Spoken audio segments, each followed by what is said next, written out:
Welcome to What the World Needs Now with hosts Tom Whisinnand and Josh Monroe. We hope you're able to leave feeling encouraged and ready for another day of changing lives in the field of education as we speak with inspirational teachers from across the nation and world about what keeps their spark lit.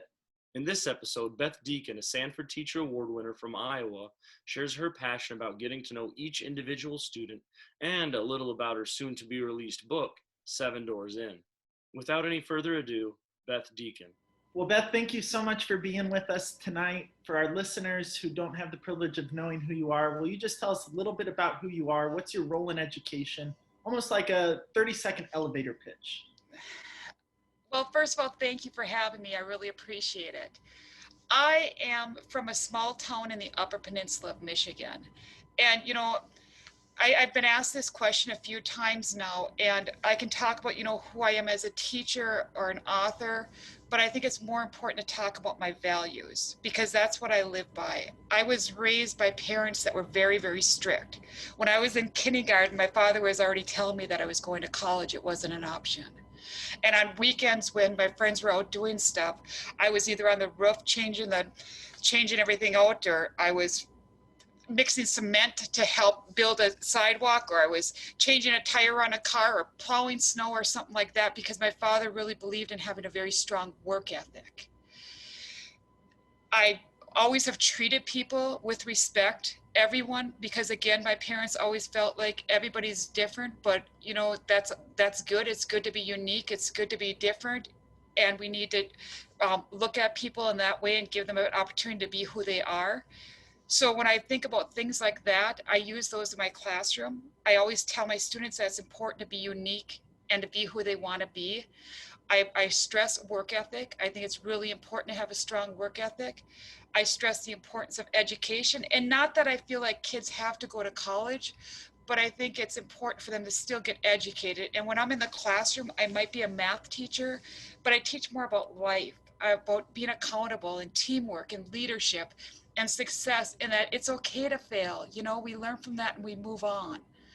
So I guess when you ask who I am, I'm a person that follows the values I grew up with. I think that's so important to know who you are and really, really value your upbringing, no matter what that may be. Tell us a little bit about this adventure you've been on and you're continuing to be on. You have a book coming out this summer. We can pre-order it on Amazon. Super stoked about it. Tell us a little bit about this journey with this book, if you would. All right. I moved from Michigan to Iowa in 2014. And for a couple years before that, I was teaching adult ed in the evenings. My supervisor for the public school I taught at had asked me if I would help out because they needed a math teacher. So I thought, maybe I can make a difference. I'll give it a shot. Well, when I went in there and worked with adults, I learned something really quickly. Adults go to this school because they know what it's like not to have an education. Kids go to school because they're told they have to. They showed so much respect and gratitude. And I just really, really enjoyed working with them. And it's not like my teaching methods changed or anything. I still remember the first day of working with adult ed, the students came in. I had students that were anywhere from 18 to 70 years old. And they came in that classroom very nervous. And I had to break down that wall with them so they could learn, because I do feel that in teaching, until you knock down that wall, teaching's not going to start. I think teaching the subject area, that's the easiest part of a teacher's job. Building that rapport, that needs to come first. So anyways, when we moved here, I looked for a job in adult ed because I wanted to try something different for a little bit. And a job came open at the prison teaching GED, so I took it.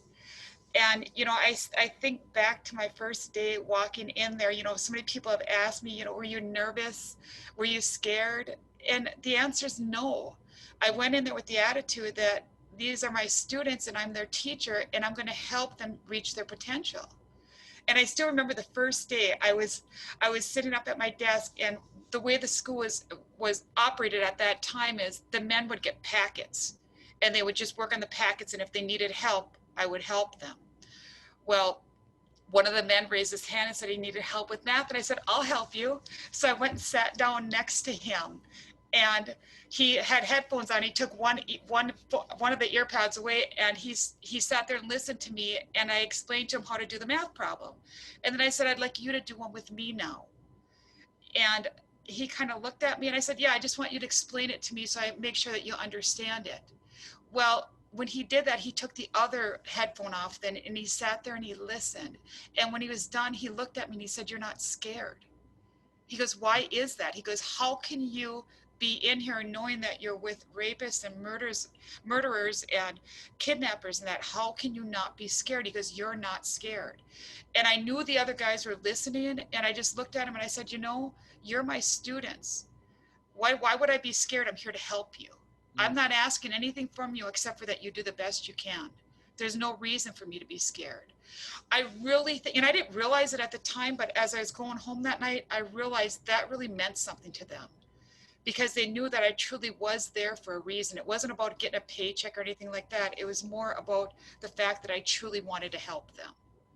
So that was my first experience, and I have a lot of experiences like that. When I left the prison and decided to go back into public teaching, I did it partially because being in there, I mean, I worked with some guys that were 18 years old that have life sentences. And I think, that to me, that's still a kid, And I thought, if I go back out in the real world, maybe I can help some kids so that they don't get in that predicament. So that, maybe if somebody's out there that shows them that they care, maybe that'll make the difference. And I still remember my last day there, some of the men told me, some of them were crying, and they just said, you can, if anybody can do it, you can do it. Go make a difference. Don't let them end up in prison like us. Well, through all the experiences I had there and watching these men grow, seeing adult men cry because they passed a test because they had never passed anything before in their lives, that touched me. And it made me realize, as I sat back and watched throughout the 3 years I was there, how they were learning accountability, and they were learning leadership, and that just like I taught in my classroom. They had now had jobs. It was a different environment for them. I have a hard time believing that many of them will never see the free world again. And I truly believe that there are people in there that deserve a second chance, and not everybody, because I don't feel everybody can live in the free world. And, I could give some examples of just things that were inappropriate that happened in the prison that you think, no, this person's not ready to get out. But how about the ones that are? Is 15 years enough or not? And I feel bad for the victims. I've never been a victim. I didn't know anybody in the prison setting when I went in there. I truly went in there with no expectations. But I look at it like this. Listening to the men, I remember let me tell you a story. I remember one man, it was actually 18 years old, and I was in my classroom, and he walked in, he goes, Miss Beth, can I talk to you for a minute? I want to ask you a question. And I said, okay, what is it, Cole? I'm going to change the names. What is it, Cole? And he said, how old are you? And I kind of looked at him, I said, well, how old do you think I am? And he goes, I don't know, 37, 38. I said, add 10 years to that, because at the time I was 47. His eyes got so big, and he looked at me and he goes, there's no way. And I said, yes, Cole, I'm 47 years old. And he said, I don't know anybody that's lived that long. And that touched me so much. I remember, you don't show weakness in the prison, not even as a teacher. I remember I was sitting at my desk. I got up and I went to the back of the room, and I started looking at the bookshelf because I could feel the tears coming down my eyes. And that was one instant where right away I learned how different I was from those men. And that, the way I was growing up, I didn't grow up with a lot of money, but I grew up with support. I didn't grow up dodging bullets and looking for food. I grew up saying I was going to get an education, and my family was there for me. And now these men are in prison, and they're holding jobs. They're learning what it's like to get up in the morning and actually have a job. They're able to get educated because they're not dodging bullets, even though, it's got to be pretty scary to be in their prison always anyways. They're still watching their backs. But it's different. And I truly believe some, not all, some of these men, if they were given a second chance, they would walk out of those steel doors a different person. And that's kind of what my book is about. Wow, that was a lot. Was that too long? No, it was just heavy. Um, I mean, I started, when you were telling that story about the young man, I haven't known anybody that lived that long. I started to feel myself get emotional. And I can't imagine what it was like for you to listen to those words, especially you came from public education before you went in there, and now you're back in public education. So I know that not every teacher sits in a position where they have students that are at risk, but what are some things that we can do for our students to prevent going to prison? How can we help prepare them, as Arlinda Davis would say, to inherit society? I think part of it is building that connection with our students, and it's all the little things. Like if you were to walk into my classroom, there's music playing and I'm singing with the kids. It's something small, but they can react, they can connect with me there. My first 10 minutes in class, I always look around my classroom because I get to know my students as best as I can. And if I see that a student is down or having a bad day, sometimes I'll just go and sit by that student for the class and teach from that desk and try to make that person have a better day. You know what I mean? I look for stuff like that in the class. And, you know, if I have a student that is having a hard time and maybe I sent some kids up to the board, I don't make a kid go to the board by themselves. If they can't find a partner, I tell them, I'll be your partner, let's go. You know, I try to make it fun and comfortable for them, and I want it to be welcoming so they want to come back. You know, I'm always there early in the morning for them. I'm there after school. I want them to know that there's somebody there that they can talk to. And I do whatever I can to relate to them. You know, if one of them has a basketball game at night, I try to make that game. Or if, you know, I have actually a lot of kids this year that are really into singing, and they always want me to listen to their music. I make sure I do, but I'm very honest with them about about how I feel about it, and I think they respect that. Like recently, also they were like, "Mrs. D, you got to start a TikTok channel." I said, "No, not me," and they're like, "Yes, you. It'd be so much fun." So just for the heck of it, I did one with my cat, my dog, and I did a little thing on my book, and within like, I don't know, an hour, it had like 800 shares on it because the kids are sharing it. And it's because I connected with them. I took the time to get to know them, and I let them know that, you know, not everybody loves math. That's all right. I would rather they learn more about life, something that they can take with them. And learning math, of course, is important, but there's other things important in life too. So I think it's building that connection. If you can build that connection, they can know that you're there for them. I just recently had put something on Facebook because I had done a series out in Australia, and I wanted to do something special for that series, the way to end it, because the series called Knocking Down the Walls, Making Connections with Kids.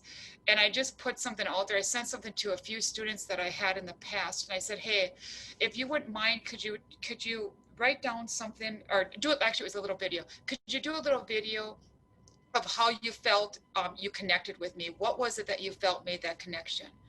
I got so many responses to that.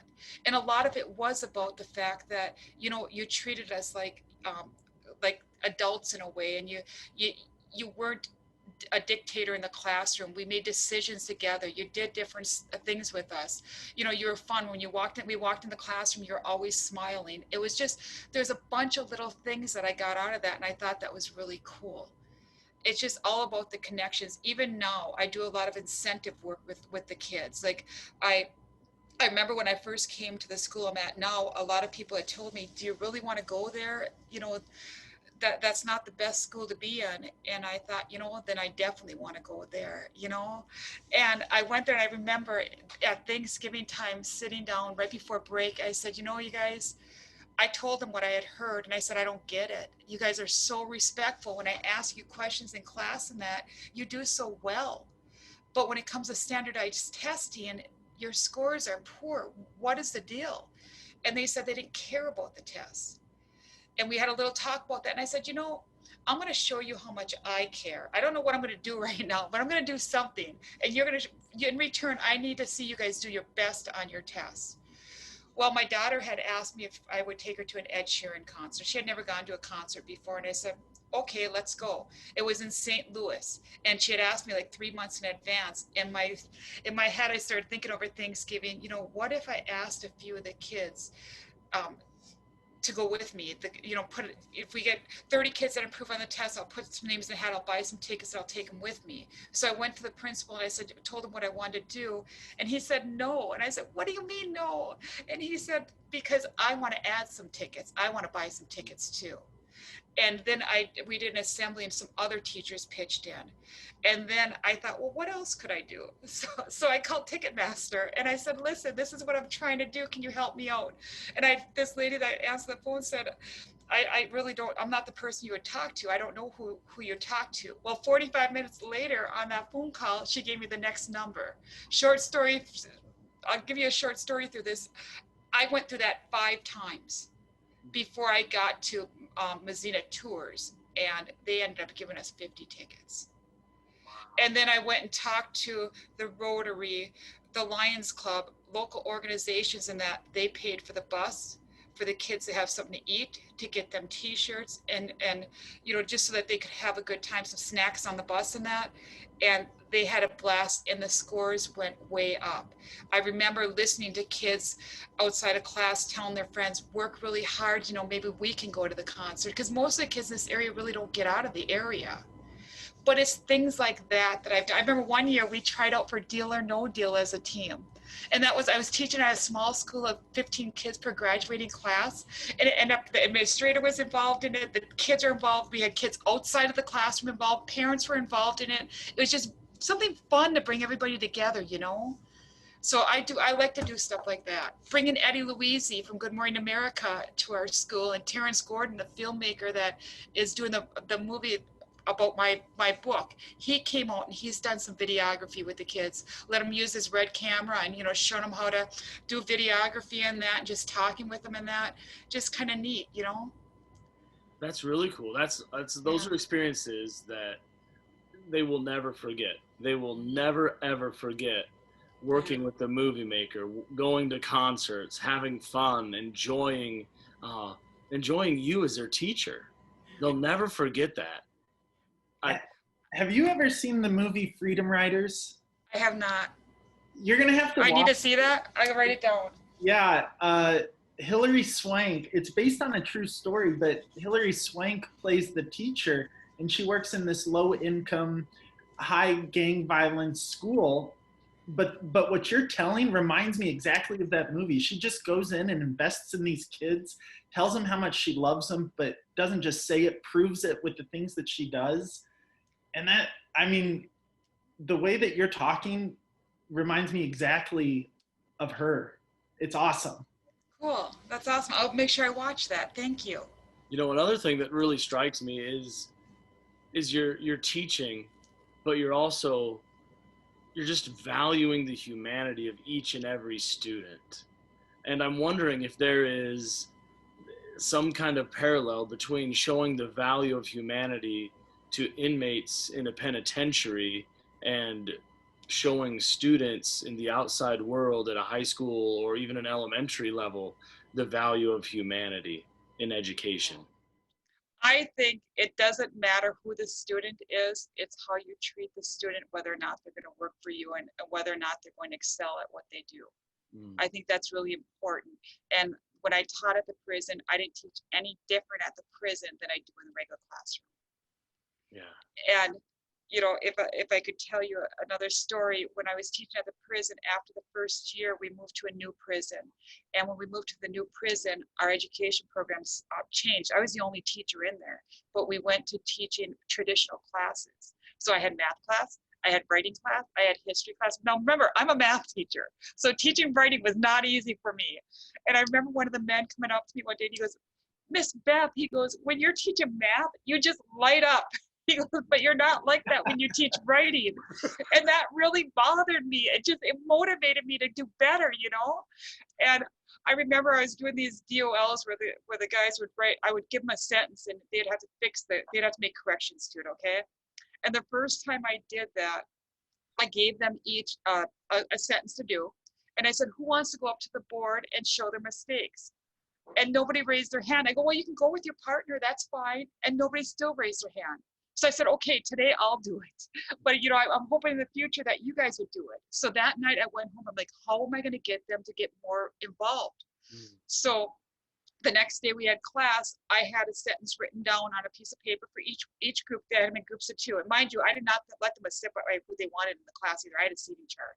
And I like to put people together that I knew outside of the prison did not, you understand, they did not communicate outside. I remember my officer telling me one day, he goes, "Are you crazy?"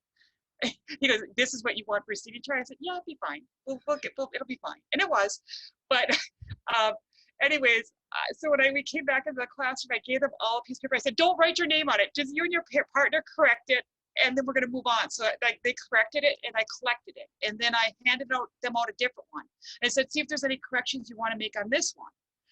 And then I did it one more time, and I just mixed them all up. And I said, "Who wants to go to the board now?" And nobody raised their hand. And I said, "Listen, you don't have your own paper. It's not your mistakes." And the light bulb came on, and one of the guys said, "I'll go up there." And I said, "Well, why don't you go up there with your partner?" So they went up there and made the corrections, and I could see it out of the corner of my eye. One of the guys raised his hand. He goes, "That's not right." And the guys up at the board said, "It's not my paper. I didn't make a mistake." That, can I tell you though, from that point on, they all wanted to go up there. I mean, some days we were having class and they'd be standing up there so excited. "Can I go to the board next? Can I go to the board next?" That broke the ice for them. And that was, I mean, there's little things like that in my book that I talk about because there's a lot of those experiences in there. So when it comes to teaching, I just think that you have to look at everyone as your student, and it doesn't matter where the classroom is or the age of your student. What matters is that you help them reach their potential, and you get to know those students so that you're able to help them. And I think that story that you tell is a lot of students too with school anxiety. They're scared to make mistakes. They're scared of all of these things that high stakes testing could bring, or all these different elements that school holds. So in your opinion, what do you think the most pressing issue facing education is? Right now, I think a lot of people would say the virtual learning, but I don't agree with that. I think the biggest issue right now is funding and support.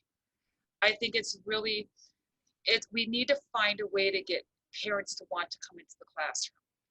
And we need to have that support. I know a lot of the students I work with, they'll tell me, "Well, my parents don't care. It's okay if I get a D- in your class. That, as long as I pass, it doesn't matter."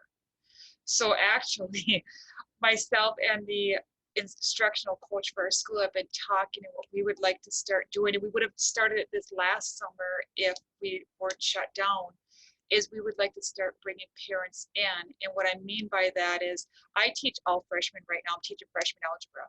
That's my love. That's my favorite subject to teach. And I teach it all day long, and I absolutely love it.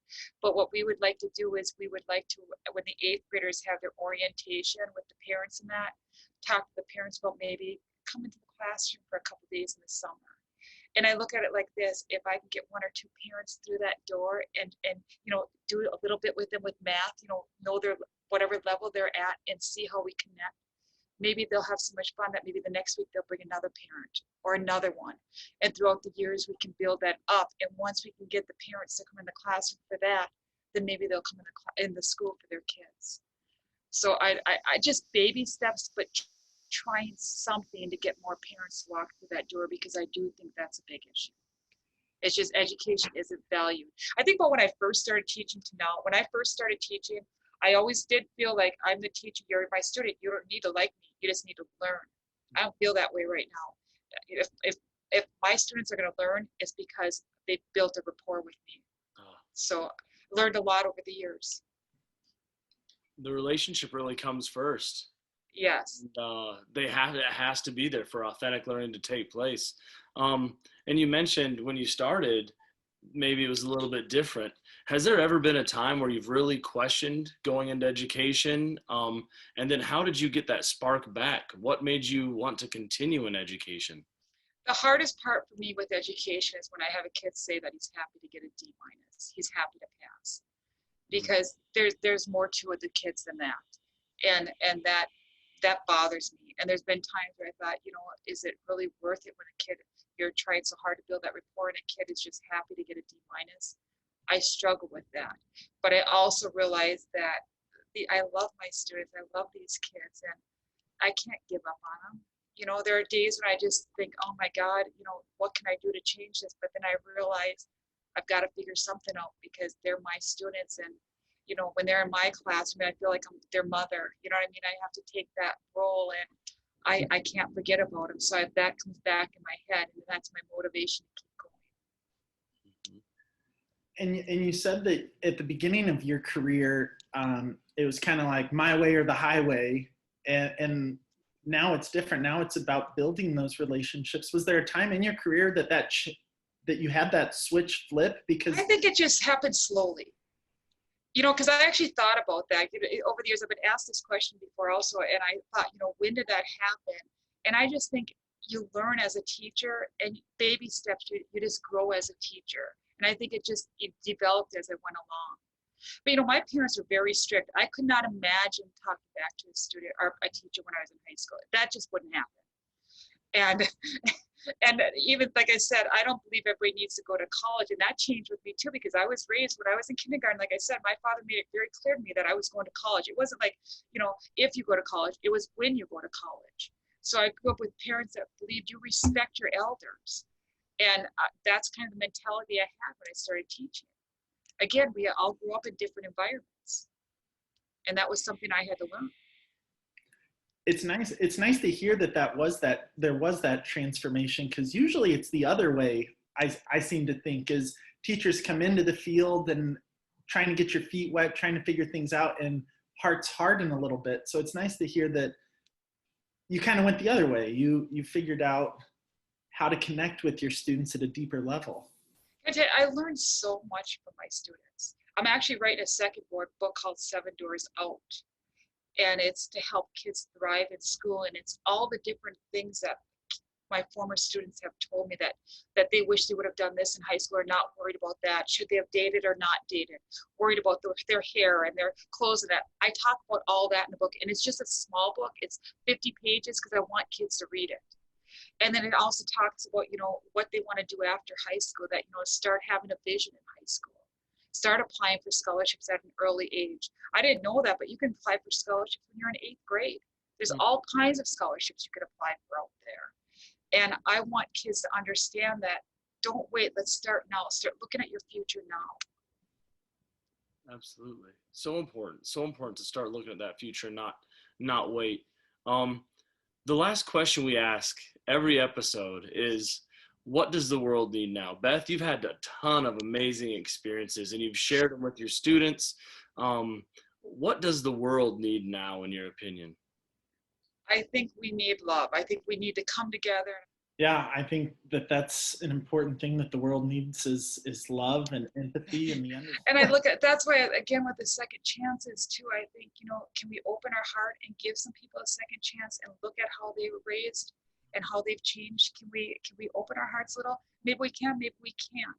But I'm just hoping that people start realizing none of us are perfect. I know that, I'm not saying that when I was in college and that I was perfect. I drank a little bit, I drove a little bit when I had beer in me. That could have happened to me too.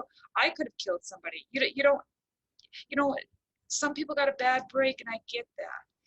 But there's got to be forgiveness in this world, because none of us are perfect. Everybody has made mistakes.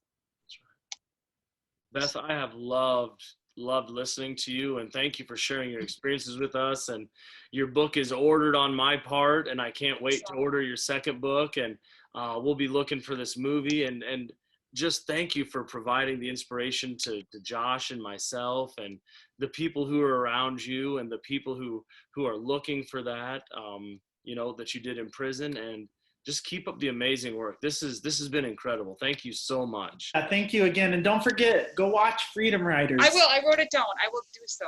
You are our generation's Hillary Swank now. Thank you. Ladies and gentlemen, that's our show. Thanks for tuning in this week. Hopefully you're ready for another week of changing lives. We're so thankful and appreciative that you took time to listen to our guest, Beth Deacon. We hope that as you head out, you remember that the biggest factor that plays into student success is you. Your love, your passion, your empathy, your dedication is exactly what the world needs now. Thank you for all you do. Have a good one.